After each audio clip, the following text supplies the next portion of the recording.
Hi, my name is Louise Mcmann. I'm 20 years old.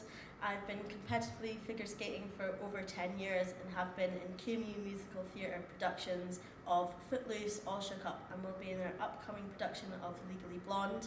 I've also helped out acting in a few of my friends' short films. I'll be performing Maria from Twelfth Night, Act 2, Scene 3, and the daughter from Arctic Oil. You don't expect to notice the smell of things so much at sea. The air at sea, especially in the Arctic. It's quite different to on land. The closer you get to the land, the more you smell the world.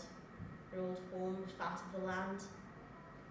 Didn't understand that expression before, but you can smell all the fat of all the people cooking and eating and sweating and breathing. If you're far enough away from the land for long enough, you notice it. In the Arctic, the air is sweet. It seems impossible at first, that sweetness. But then you get used to it and you don't smell it anymore.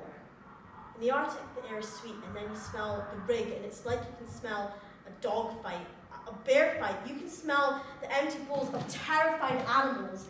Those workers are doing 12-hour shifts through months and months of night because we are animals evolved on a planet that orbit the fucking sun. And it's in every atom of our being to turn to the sun, to be ruled by the sun. We can't trust ourselves to operate oil rigs in these environments. It's so inevitable that terrible mistakes will happen in the short run. And in the long run, well, they just shouldn't be there. It's so wrong. And yes, sometimes I do wonder, what can I hope to achieve? Hasn't it already gone?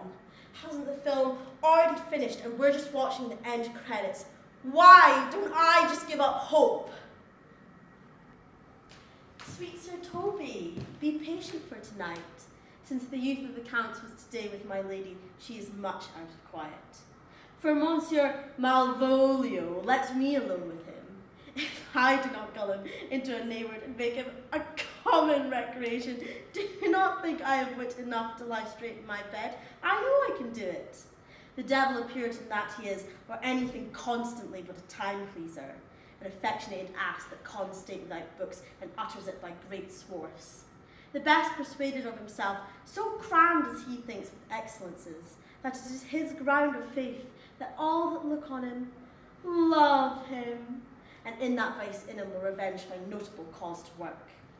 I shall drop in his way some obscure epistles of love, wherein the colour of his beard, the shape of his leg, the manner of his gait, the pressure of his eye, forehead, and complexion, he shall find himself most feelingly personated.